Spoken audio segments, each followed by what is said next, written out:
지금부터 살펴볼 거는 그래서 만들어진 조선의 어떤 통치 구조에 대해서, 조선 초기의 통치 구조에 대해서 살펴보는 시간을 가질 건데요. 먼저는 조선 중앙의 통치 조직에 대해서 살펴보려고 합니다. 조선 같은 경우에는 통치 조직의 특징이 이 성리학적인 이념이 많이 반영되었다는 걸 항상 기억해 두시기 바랍니다. 고려 같은 경우에는 통치 조직이 그때그때 만들다 보니까 뭔가 임기응변적으로 그때그때 필요한 대로 갖다 붙인 느낌이 좀 많이 들었다면요. 조선 같은 경우에는 처음부터 성리학적인 이념이 반영되어 가지고 설계된 조직이라는 걸 염두하셔야 되겠습니다. 조선에서 정치를 할 때, 정치 조직을 만들 때 가장 중시하는 것은 균형과 견제입니다. 왕은 왕이기 때문에 실력이 있는 사람이기 때문에 실력에 맞게 통치를 할 수 있지만요, 또 한편으로는 실력이 조금 부족한 신하들이나 더 부족한 백성들의 말도 경청할 줄 알아야 됩니다. 신하들 같은 경우에는요, 나름대로 과거 급제하고 실력을 인정받는 사람들이기 때문에 왕을 도와서 정치를 하기도 합니다만, 또 한편으로는 다른 마음 품지 않고 왕한테 충성을 보이는 그런 모습을 보여야 됩니다. 이런 식으로 조선은 어떤 신분이 무한정 권력을 누리는 게 아니라 나름대로 서로 세력 간에 균형과 견제를 이룰 수 있도록 설계를 해놨다는 게 특징이 있겠습니다. 요거는 중앙조직이든 지방조직이든 어딜 가나 볼 수 있는 특징이기도 한데요. 먼저 중앙조직을 보시자면요, 기본적으로 왕이 있으면 왕 아래 신하들의 대표기구이자 국정을 총괄하는 기구인 의정부, 정치논의기구가 있습니다. 그리고 그 아래에 6조가 있어가지고 고려시대와 마찬가지로 6개 부서에서 6개 업무를 처리하고 있습니다. 근데 조선이 재미있는 부분은요, 그 아래쪽에 있는 친구들입니다. 먼저 조선 같은 경우에는 왕을 보좌하는, 왕을 좀 돕는, 서포트하는 기관들이 있어요. 그게 승정원이라 해가지고, 이 승정원은 요즘을 시작하면 왕의 비서실에 해당하는 기구입니다. 사극 같은 거 보면은 밖에 도승지 있는가 할 때 급하게 불러가지고 어떤 메시지 전달하거나 하는 그런 게 승정원에서 하는 거고요. 그 다음에 또 하나 있는 게 의금부라 해가지고 뭐 역모를 꾀하거나 이런 친구들 잡아들이는, 요즘은 지금 검찰 같은 기구가 의금부라고 존재하고 있습니다. 그리고 또 재밌는 것이 그 아래쪽에 주황색을 표시된 3개 기구가 참 제일 중요합니다. 언론 역할을 하는 친구들, 우리가 보통 요거 3개를 묶어가지고 3사라고 부르게 되는데요, 여기에는 사관원, 사원부, 홍문관 같은 기구들이 여기에 해당하도록 하겠습니다. 먼저 하나씩 살펴보자면요, 홍문관부터 얘기를 할게요. 홍문관 같은 경우에는 원래 세종대왕 때에는 집현전으로 불리다가 나중에 부활하게 되면서 홍문관 이름으로 불리게 됐습니다. 집현전이니까 느낌이 좀 가까워지시죠? 근데 이 홍문관은 주로 어떤 일을 하는 곳이냐면요, 주로 학문이나 아니면 경연 같은 걸 담당하는 곳입니다. 왕도 실력 유지를 위해서는 계속 공부를 해야 되고, 또 실력이 있는 사람인 만큼 실력이 좀 떨어지는 사람들의 의견도 열심히 경청을 해야 되지 않겠습니까? 그래가지고 조선시대에는 특히나 세종대왕 같은 사람은 자기 생각만 말하는 게 아니라 남의 의견을 경청하는 자세를 가지고 있습니다. 그래서 신하들한테 수업을 듣고 신하들과 논의라는 그런 자리를 경연이라 해서 벌이기도 하고요. 그 다음 왕세자 같은 경우에도 열심히 세자들부터 공부해가지고 열심히 좀 배워야지 하기 위해 가지고 서연이라는 걸 펼치기도 합니다. 이 경연과 서연은 실제로 뭔가 왕이 학습을 하기 위한 용도이기도 하지만, 또 한편으로 성리학적으로 볼 때는 이런 의미를 가지고 있기도 해요. 내가 왕인데 나는 지금 힘으로 권력을 차지한 게 아니라, 나는 지금 아버지한테 물려받아가지고 이 자리를 차지한 게 아니라 나름대로 실력을 겸비한 사람이야. 이 자리에 있을 만한 실력이 있는 사람이야. 나 지금 너네들하고 과거 시험 합격한 너네들하고 지금 토론 잘하고 있고 얘기도 잘 통하잖아. 이런 걸로 볼 때 나는 너네만큼이나 충분히 실력이 있는 사람인 걸 지금 입증하고 있는 거야 라는 걸 보여주는 게 이 경연이나 서연 같은 것의 의미라고 볼 수가 있겠습니다. 그리고 그 아래에는 사헌부라든지 사관원이라든지 이런 기구가 있는데요, 사헌부는 쉽게 말해서 신하들의 잘못이나 비리 같은 걸 감찰하는 곳이 사헌부입니다. 요즘 지금 감사원 같은 곳이랄까요? 그런 데가 있고요. 그 다음 사간원 같은 경우에는 이제 신하들의 간언을 듣는 곳, 왕이 뭐 정치를 잘못하면 했을 때 전하 그렇게 하시면 안 됩니다, 이런 쓴소리를 듣는 곳이 사간원이 되겠습니다. 이 사관원이나 사헌부는 사실 기능으로 볼 때는 이름이 똑같지는 않지만 예전에도 이런 기능을 하는 고려시대 기구가 있었기 때문에 조선시대 들어와서도 예전에 했던 것처럼 간쟁이나 공박이나 서경 같은 뭐 세태에 대해서 비판을 듣는다든지, 아니면은 왕이 잘못된 법률 정책을 추진할 때 거부해서 돌려보낸다든지, 아니면은 왕이 어떤 관료를 임명했을 때 그 사람 안 됩니다 하고 인사청문회를 한다든지 이런 기능들을 가지고 있어가지고 이 3사는 통틀어가지고 어떤 중간에서 권력을 견제하고 세력 간의 균형을 맞춰주는 그런 언론기구의 역할을 했다. 요게 지금 조선시대 엄청나게 발전한 것이고 조선이 어떤 성리학적인 정책의 입각에 세운 나라라는 걸 보여주는 대표적인 사례이다. 요걸 3사를 통해서 얘기할 수 있을 것 같습니다. 그리고 실제로 3사 같은 경우에는요, 신하들 입장에서도 여기는 남한테 되게 쓴소리를 해야 되는, 좀 이렇게 비판을 해야 되는 입장이었기 때문에 좀 신진 관료들, 젊은 관료들을 많이 파견하게 됩니다. 그리고 신진 관료 입장에서는 여기서 나보다 훨씬 높은 관리들 비판하다 보니까 법적으로 이 친구들을 보호해주는 장치들이 되게 많았어요. 그래서 되게 안전하게 보호받으면서 비판을 할 수가 있었고, 또 그 다음 3사 같은 경우에는 나름 힘든 일을 하는 공간이다 보니까 이 3사를 나오게 되면은 어떤 출세에도 되게 좀 승진의 어떤 길이 많이 폈다고 합니다. 조선의 어떤 권력의 중심이 이 3사에 있었다고 보실 수가 있겠습니다. 그리고 그 아래쪽에는 마지막으로 나머지 기구들, 뭐 역사를 담당하는 춘추관, 그 다음에 교육을 담당하는 최고교육기관 성균관, 그리고 맨 마지막에 요즘 시험 서울경찰청에 해당하는 한성부 같은 것들이 있습니다. 이러한 어떤 조선의 통치제도는 지방제도에 똑같이 적용이 되고 있습니다.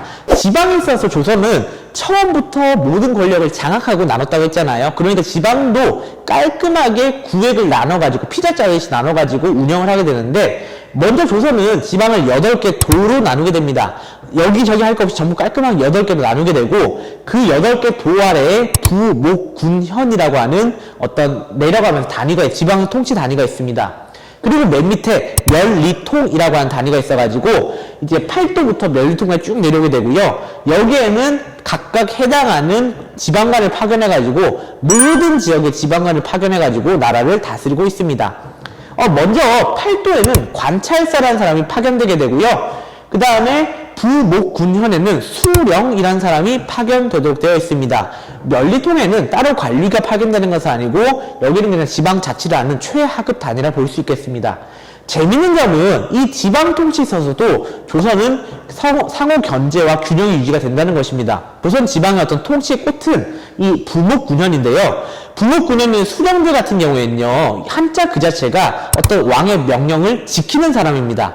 그러니까 자기네 동네에서는 이 사람이 왕대리야. 왕대리로서 왕처럼 행정 일을 도맡아 하고 재판 같은 사법 일을 도맡아 하고 그 다음에 군사적인 역할들을 이 사람이 자기 동네에서는 왕 대신에 하게 됩니다.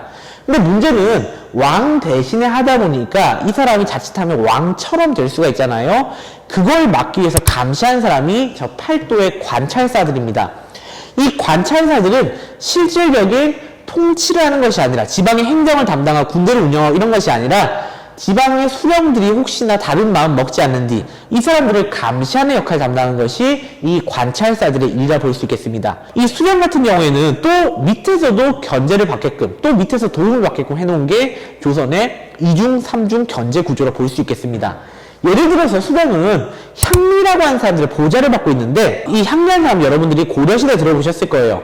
고려시대 원래 향리라는 사람들은 원래 호족 출신인데 그냥 중간 정도 되는 호족들. 그래서 중앙에 가서 정치하기는 힘이 좀 약하고 나는 그냥 우리 동네에서 우리 동네 대장이나 해야 되겠다 하는 사람이 향리였어요. 근데 고려 같은 경우에는 어떤 지방에다가 지방관을 모두 파견하지 못했고 호족들 눈치를 살피다 보니까 지방 통치함에 있어가지고 향리들 도움을 많이 받아야 됐거든요.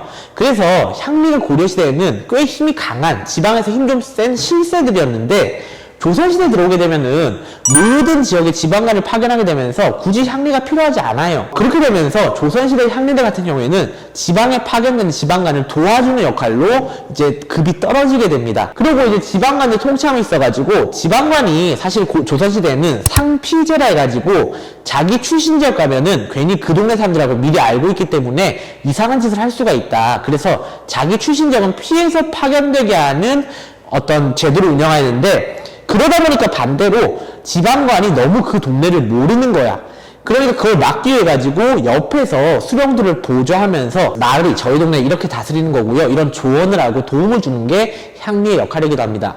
그리고 조선은 또 거기에 더해가지고 유향소라는 걸 운영하고 있기도 합니다. 유향소 같은 경우에는 관리는 아니고 그냥 그 지역에 있는 유생들, 유학자들인데, 그러니까 지방에 좀 약간 똑똑한 유지지 모임인데 지방을 운영하는 데 필요한 정보들을 제공해주기도 하고요. 또 그리고 수령이 뭔가 잘못된 횡포를 부린다면 유양소를 통해서 의견을 전달하기도 합니다. 또 수령 밑에 있는 향리들이 혹시나 수령을 괴롭히지 않는지 귀찮게 하진 않는지 향리를 감시하는 일도 하고요. 이 유양소 같은 경우에는 한편으로는 수령이 좀 횡포를 부리고 한다면은 다른 방법을 통해 가지고 서울과도 계속 연락을 하면서 이제 수령을 이중삼용으로 감시하는 역할을 하고 있기도 합니다. 한편 그렇기 때문에 조선은 지방제도 있어서도 수령이라는 사람이 권력의 핵심이지만 이 수령을 이중삼중으로 감시하면서 때로는 돕기도 하고 때로는 견제하기도 하면서 지방에도 마찬가지로 견제와 균형의 논리가 적용되고 있다. 이게 조선시대 지방통치제도의 핵심이라고 볼 수가 있겠네요.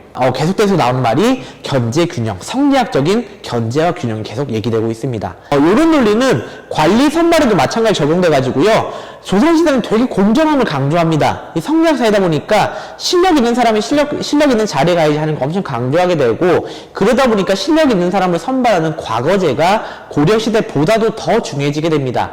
특히나 고려 같은 경우에는 승려들을 중시해서 승과라는 제도가 있었고, 반면에 무인들 같은 경우에는 따로 뽑는 제도가 있기도 하고 없기도 했었지만은, 조선 같은 경우에는 능력에 맞게 실제하는 일에 맞게 조직을 운영하다 보니까 당시 탄압받고 있던 승과 같은 경우에는 없애버렸고, 반면에 조선시대 실질적으로 필요한 무인들 같은 경우에 이 장군들 같은 경우에는 묵과 시험을 통해 가지고 선발하게 됩니다. 그래서 시험 제도가 문과와 묵과, 잡과라고 하는 3개 코스로 나눠서 선발하게 되고요. 그 다음에 음서 같은 것들 아니면 누가 추천하는 첨거 같은 것들은 있긴 했습니다만 이제 과거에 비해서는 과거 시험에 비해서는 그 규모가 상당히 축소되게 됩니다.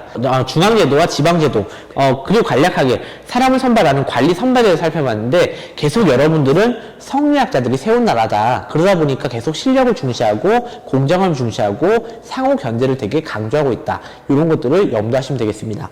교과서 하단에는 우리 조선시대에서 가장 성군이라 불리는 세종대왕의 대표적인 업적으로 이제 공법이라고 하는 어떤 조세제도를 개혁함이 있어가지고, 이 사람은 철두철미해가지고 그냥 왕 마음대로 하는 게 아니라 이런 것마저도 이미 이 당시에 어떤 사전 조사를 통해 가지고 어떤 여론조사를 통해 가지고 실시했었다. 이런 게 지금 사례로 나와 있습니다.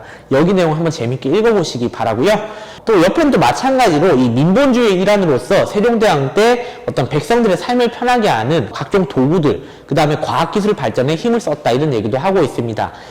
백성들의 실제 삶이 편안해져야 백성들의 불만이 없게 되고 사회가 안정되게 되고, 사회가 안정되면 왕이 그만큼 통치를 잘한다는 것이기 때문에 이런 민본주의 정치 일환으로서 어떤 과학기술의 발전이라든지 아니면 조세제도 이런 것들이 왕은 관심이 되게 많았었고요.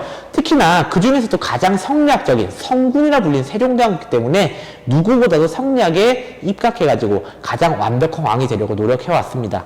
그런 예시로서 우리 교과서에는 이 장영실의 각종 앙불구나 해식의 자격론 같은 것들이 나와 있기도 하고, 옆에는 공법개혁 실시하는 과정이 나와 있기도 합니다. 그렇게 하고 오늘 수업 맨 마지막에는 아까 잠깐 얘기했던 왕권과 신권의 대립 2라운드 얘기를 하려고 합니다. 조금 피곤하네요. 처음에 왕권과 신권 대립 1라운드는 마치 왕권이 승리한 것처럼 묘사가 됐습니다. 세조가 권력을 잡게 되면서 계유정난으로 권력을 잡게 되면서 이제 왕 중심의 정치, 6조 직계제를 하는 것으로 이야기가 끝나게 되는데, 근데 문제는 16세기로 넘어가게 되면서 1500년도 넘어가게 되면서 점점 이 왕 중심의 정치 운영이 무너지기 시작을 합니다. 1600년 넘어가게 되면요, 조선 같은 경우에는 이제 연산군중 같은 사람이 등장을 하게 되고요, 뭔가 사회 안정이 이룩되다 보니까 이제는 또 서서히 통치 질서가 무너져가는, 사회 혼란이 발생돼가는 모습을 보이기 시작합니다. 그리고 이런 사회 혼란은 우리나라에서만 문제가 되는 게 아니라, 물론 우리나라에서도 경제 제도가 혼란에 빠지고 정치적 혼란에 빠지고 이런 문제가 있었지만은 주변 국가에서 정치 혼란에 빠지게 되면서 특히나 옆에 있는 일본에서 왜구라고 불리는 약탈 집단이 많이 발생하게 되고, 요게 우리나라의 정치 혼란을 가중시키게 됩니다. 당시 조선이나 일본은 모두 다 쌀이 되게 부족했는데, 그래도 조선 같은 경우에는 어떤 일본의 필요를 충족해주기 위해 가지고 제한된 범위에서나마 일본과의 무역을 허용해주고 있었고요. 일본은 그래가지고 경상도 지역 일부 항구를 통해 가지고 필요한 뭐 쌀이라고 하든지 아니면 필요한 사치품들을 가져가고 있었습니다. 그리고 조선 같은 경우에도 일본과의 교역을 통해 가지고 일본의 어떤 토산물들을 받아온다고 하거나 아니면 일본 내 정치 상황에 대해서 계속 듣고 있었습니다. 근데 문제는 일본 내에 정치적인 혼란이 15, 16세기 넘어가면서 심해지기 시작을 하는데 이런 시기가 되다 보니까 일단 경제적으로 먹고 살기 힘듭니다. 그래서 일본에서는 더 많은 무역을 요구하게 되는데 당시에는 조선 역시나 정치적으로 점점 혼란에 빠지고 있었기 때문에 일본의 이런 요구를 다 들어줄 만한 경제 여건이 안 됩니다. 그래서 계속 조선이 거부하다 보니까 마침내 일본에서는 삼푸외단이라는 세계 항구에서 외인들이 난을 일으켜가지고 한번 조선을 발칵 뒤집어 놓게 됩니다. 그리고 몇 년 지나고 나면은 을묘년에 일본인들이 여기저기 해안가를 침략해가지고 조선 지역의 조선의 해안가 지역을 쑥대밭으로 만들어 놓는 을묘외변을 펼치게 됩니다. 요거는 약 임진왜란이 벌어지기 30년, 40년 전에 벌어진 일인데 이런 식으로 일본인들의 침탈이 심상치 않게 되자 조선에서는 일본과의 무역을 서서히 축소해 나가는 한편 그 다음에 일본의 어떤 기습적인 침략에 대비해가지고 변란에 대비하기 위한 기구를 하나 만들게 됩니다. 그 기구가 바로 비변사라고 하는 정치기구인데요. 이 비변사 같은 기구는 원래는 변란이 일어났을 때 변란을 대비해가지고 만드는 임시기구였습니다만 이게 삼포외란과 을묘외변을 겪으면서 일본의 침략이 심상치 않다는 걸 겪게 되다 보니까 이제는 상설기구가 돼서 항상 설치하는 기구가 돼가지고 여기에 모여서 회의를 하기 시작을 합니다. 여기 비변사 같은 경우에는요 군사적인 일본 어떤 군사 위협에 대비해서 모이는 곳이다 보니까 빨리 모여가지고 빨리 회의를 해야 됩니다. 그러다 보니까 문제 처리사가 신속성이 높았는데 처음에는 군사적인 문제만 처리하다가 나중에는 이것도 급해요 저것도 급해요 하면서 모든 분야의 일들을 비변사에서 처리하기 시작합니다. 그래서 임진왜란 이후가 되면요 사실상 비변사가 조선 정치의 중심 기구가 되어가지고 의정부를 있으나 마나한 기구로 만들어 버리게 되고요. 그리고 비변사란 기구는 빨리 처리하는 기구다 보니까 뭐 회의하고 하는 절차도 제대로 없어. 그냥 빨리 처리하면 끝이야. 모여서 이 방에서 그냥 하면 끝. 정치 운영에 있어가지고 신하들이 농단을 부리기 좋은 기구가 되는 게 비변사라는 기구입니다. 요거는 여러분들께서 아마 앞에 고려시대 부분을 찬찬히 읽다 보면은 고려시대에도 도병마사라는 기구가 있었습니다. 얘도 하는 일이 국방 문제를 담당해서 원래 모이던 기구였는데 이 도병마사가 나중에 어떻게 되는지 책에 숨겨진 내용을 잘 읽어보십시오. 도병마사는 다른 기구와 마찬가지로 원간섭기에 격하가 됩니다. 격하가 된 이름이 도평의사사라는 기구였는데요.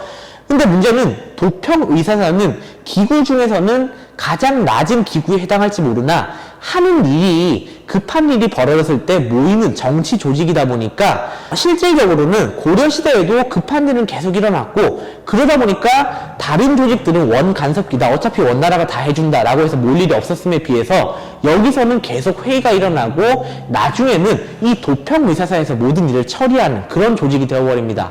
그래서 고려가 망할 때 이 도평의사사가 실질적인 최고기구 뭔가 조직의 급은 제일 낮지만은 실질적으로는 고려의 모든 일을 다 처리하는 최고기구처럼 탈바꿈되게 되고요. 조선도 마찬가지로 이름만 봐서는 변란에 대비하는 임시기구 같은 느낌을 줍니다만 실질적으로는 이런 역사적인 과정을 거쳐 나가면서 항상 설치된 상설기구가 되고 나중에 조선 후기에는 여기서 모든 일을 처리해버리는 그냥 얼렁뚱땅 처리해버리는 그냥 핵심 기구가 되어버리게 됩니다. 그리고 조선 후기에 정치기구가 서서히 쇠퇴하고 그 다음 사회가 혼란에 빠짐에 따라 가지고 나중에 들어오는 세도 정치 이런 게 추진될 때는 이 비변사가 사실상 정치 중심기구가 되어가지고 대표적인 적폐기구가 되어버리게 되죠. 네, 아무튼 여기까지 해가지고요. 저희는 오늘 조선 초기 어떤 정치 발달, 이 성리학이라는 이념이 입각해가지고 얼마나 조선 초기에 나라를 세운 사람들이 철두철미하게 나라를 설계했나 하는 걸 살펴볼 수가 있었고요. 그 결과로 뭐 중앙조직, 지방조직, 심지어는 각종 정책의 추진서까지 성리학에 입각해서 나라를 운영하는 모습을 보았습니다. 그리고 또 한편으로는요, 이 성리학이 해석이 있어가지고 왕 중심이나 신하 중심이라 가지고 계속 투닥투닥 다툼하는 모습 봤었고, 그래서 왕 중심일 때는 이렇게, 신하 중심일 이렇게 정치 운영하는 모습을 보다가 마지막에 조금 갑자기 씁쓸하게 끝나긴 했는데 비변사라고 하는 기구가 출현함에 따라 가지고 갑자기 조선 정치가 휘청하는 모습을 확인할 수가 있었습니다. 여기까지 해가지고 저희 오늘 기말고사 범위를 다 나가게 됐고요. 시험 공부 잘 하시길 바라고 다음 주에 우리는 건강 모습으로 뵙도록 하겠습니다. 감사합니다.